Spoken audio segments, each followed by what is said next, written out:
Netanyahu দূর হটো, দূর হটো, দূর হটো। দূর হটো, ডোনাল্ড ট্রাম্প দূর হটো। ইসলামের উপর আক্রমণ মানছি না, মানব না। স্বভাবতই আমার কাছে প্রশ্ন আছে যে তোমরা হিন্দুরা মুসলিমদের সভাতে কেন, এবং এই প্রশ্নগুলো আমাদের কাছে শুনতে হয়। তার উত্তর হচ্ছে যে আমরা ভারতবর্ষের ঐতিহ্য, ভারতবর্ষের সংস্কৃতিকে রক্ষা করার জন্য আমরা এই সভাতে এসেছি। ভারতবর্ষের ঐতিহ্য কি? ভারতবর্ষের পরম্পরার যে ঐতিহ্য, ইসলাম শাসকরা আজকের ভারতবর্ষে যে জালেম বাদশা, তিনি আমি মনে করি জালেম বাদশা একজন সংস্কার সমাধীন হয়েছেন। তিনি যেভাবে তিনি বলতে চাইছেন ইসলামী নামের রাষ্ট্রের মুসলমানদের বেনাগরিক করার জন্য, তাদের ভিখারি বানানোর জন্য চক্রান্ত শুরু করে দিয়েছে। তারা 14 সাল থেকে আসার ক্ষমতা আসার পর থেকে তিনি ঘোষাকের পর এক মুসলমানদের সমস্ত উপর জব্দ করার জন্য নানা রকম কালাকানুন তিনি বানিয়েছে চলেছেন। তিনি বলছেন এই ওয়াকফ সংশোধনী আইন বদলানোর আগে তিনি বলেছেন কিছুদিন আগে 4-5 দিন আগে তিনি বলেছিলেন করেছেন যে এই কালাকানুনটা ওয়াকফ সংশোধন আইনে মুসলমানদের মঙ্গল হবে, মুসলমানদের কোনো ক্ষতি হবে না। বন্ধুগণ, আমরা সাবধান থাকবেন। ওরা যে কথা বলছে সেটা ভয়ঙ্কর মিথ্যা কথা। এর আড়াই যে কথাগুলো লুকিয়ে আছে, এরা ভারতবর্ষের ঐতিহ্যকে, ভারতবর্ষের সংস্কৃতিকে ধ্বংস করতে চাইছে। এরা হিন্দু মুসলমানদের সম্প্রীতিকে ধ্বংস করতে চাইছে। এরা হিন্দু মুসলমান বিভেদ আনতে চাইছে। কারণ আমরা দেখেছি, তাই যদি হতো এরা একের পর এক মাদ্রাসা বুলডোজারতে ভেঙে ফেলছে, একবার পর এক মসজিদগুলো বুলডোজারতে ভেঙে ফেলছে, একেবারে কলাকানুনে মুসলমানদের এনআরসি নাম করে বেনাগরি করতে চেয়েছিল। ধন্যবাদ জানাই, স্যালুট জানাই আমার মুসলমান মায়েরা, হাজার হাজার মানুষরা রাস্তায় নেমে এনআরসি তুমুল আন্দোলন করে ভারতবর্ষ থেকে এনআরসি সমৃদ্ধ করেছিল।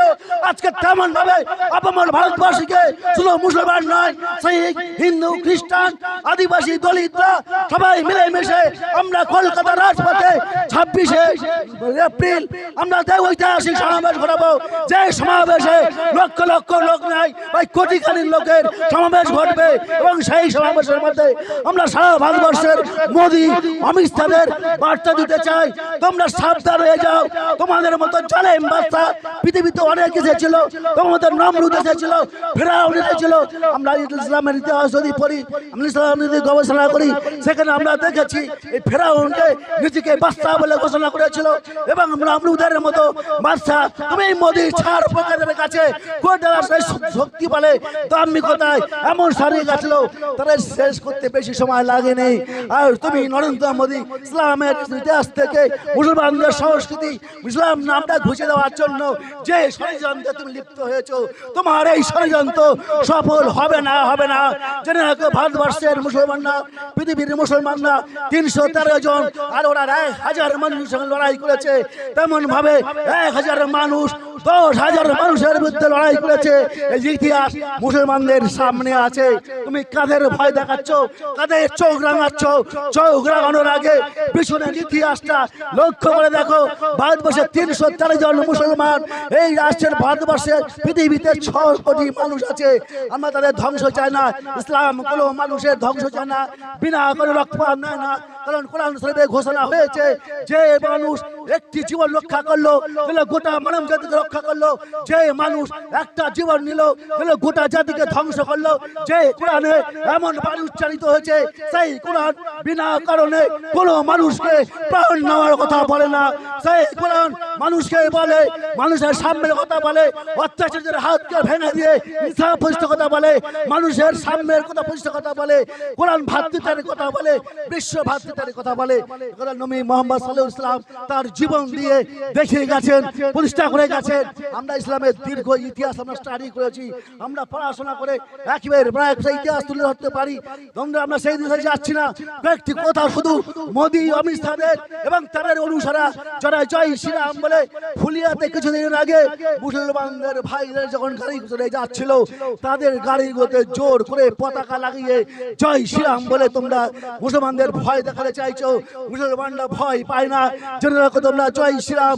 রামচন্দ্র কিন্তু যদি দেখতো তোমাদের এই তাণ্ডব নৃত্য, সেই রামচন্দ্র কষ্টে পেত, লজ্জায় মাথা লোকাতো। কারণ রামায়ণে আমরা পড়েছি, রামায়ণে অযোধ্যা কাণ্ডে পড়ে রাখবেন।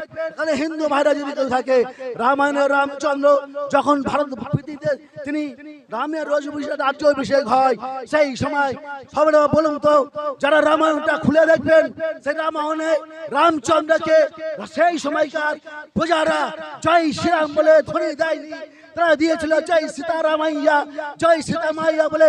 বুক চিরে হনুমান তার বুকের কলিজা চিরে দেখেছিল সীতারামকে, সীতারাম বলেছিল, জয় শ্রীরাম ঘোষণা দেয়নি।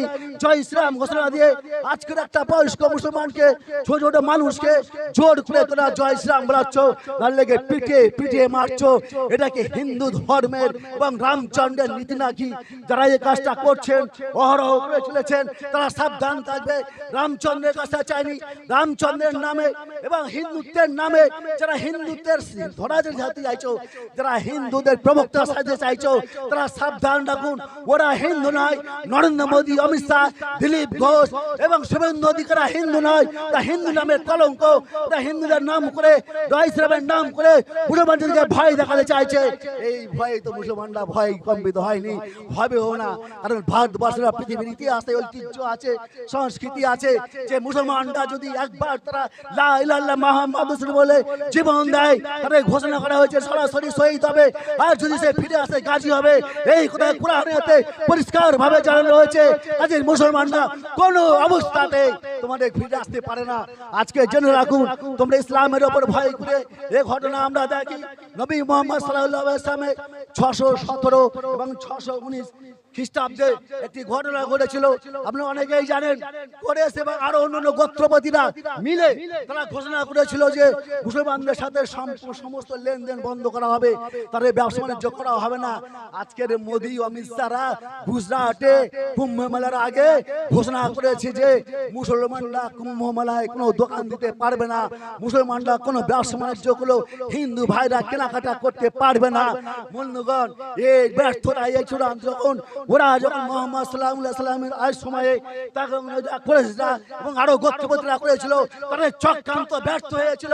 আমরা পৃথিবীর ইতিহাসে দেখেছি, ইসলামের উপর যত আঘাত হয়েছে, ইসলাম তত তত্তর করে এগিয়ে গেছে, ইসলাম সভ্যতার পিছিয়ে এগিয়ে গেছে।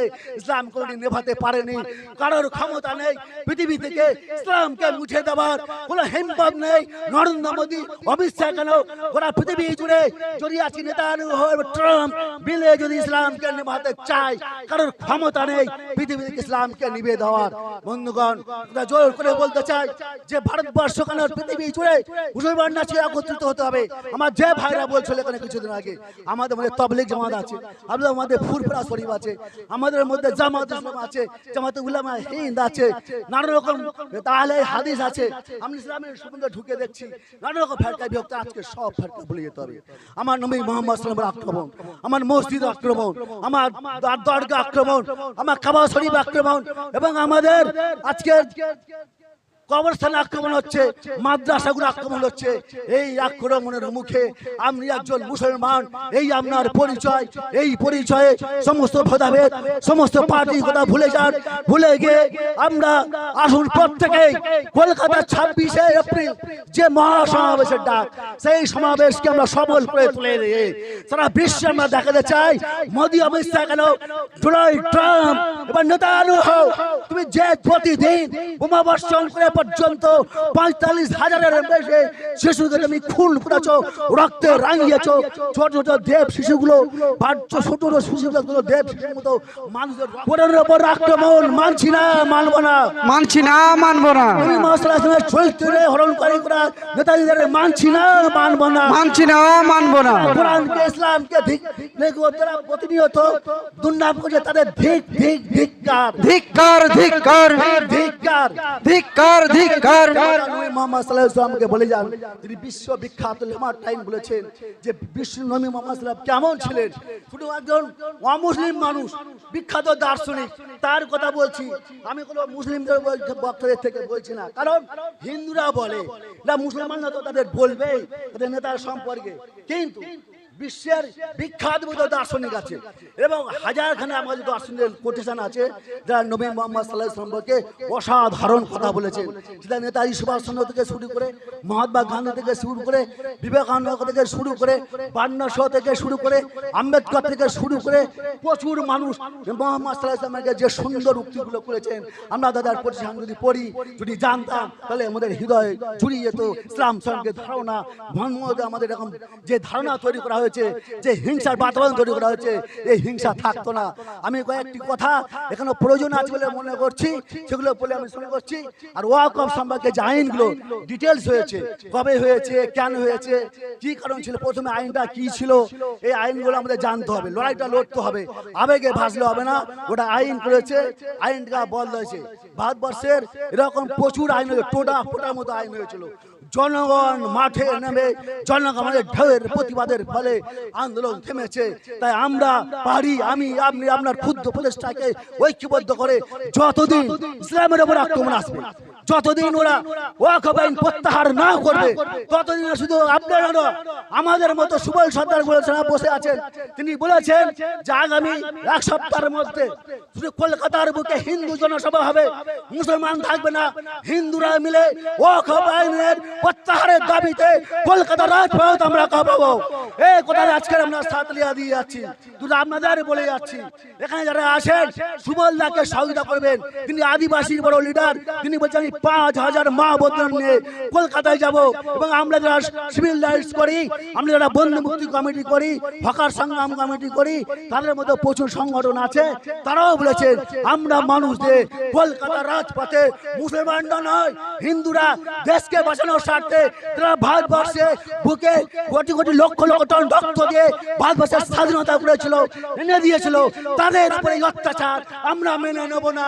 তাদের উপরে অত্যাচার আমরা বসে থাকতে আমরা হাসতে পারি না, দেখতে পারি না। তাই আজকে জনসভায় এসেছি, ব্রিগেডে থাকবো, প্রত্যেকটা সবাই আমরা যাচ্ছি থাকবো এবং সব মানুষকে সঙ্গে নিয়ে আন্দোলন সংগঠিত করছি। আমরা দলিতদের আদিবাসীদের মধ্যে কাজ করছি, সেখানে দলিতদের বোঝাচ্ছি ভাই এই সংগ্রামে আজকে তোমাকে সামিল হতেই হবে। বাবা সাহেব বলে গেছেন ইচ্ছা হোক অনিচ্ছা হোক তোমার আন্দোলনে তোমার সামিল হতেই হবে। কারণ এটা সাম্যের আন্দোলন, শান্তির প্রতিষ্ঠা আন্দোলন। পাশাপাশিরা দেখুন যারা করছে তারা মসজিদ ভাঙছে, মন্দির ভাঙছে, শুধু মসজিদ ভাঙছে না, মন্দিরও ভাঙছে এবং রাস্তাঘাটের নাম পরিবর্তন করে দিচ্ছে। এগুলো কোনো শুভ মানুষের কাজ নয়, কোনো শুভ বুদ্ধি সম্পন্ন মানুষ এটা করতে পারে না। যারা করছে তারা পাগল, যারা করছে ধর্মের কলঙ্ক তারা। তাই তাদের ভিতরে শুভ বুদ্ধি সম্পন্ন মানুষ আমরা চুপচাপ থাকতে পারি না। ভারতবর্ষের ঐতিহ্য, ভারতবর্ষের সংস্কৃতি, মসজিদ থাকবে, মসজিদ থাকবে, দরগা থাকবে, কবরস্থান থাকবে, এর ভিতরে হাত দেবে তাদের হাত আমরা ভেঙে গুড়িয়ে ফেলে দেবো ইনশাআল্লাহ। কোথা দিয়ে যাচ্ছে তাদের আমরা ফেলে দেবো। আমি কয়েকটা কথা বলি। লেমার্টাইন কি বলেছেন আসুন, আমি ইংরেজিটাও বলি তো আবার বলবো।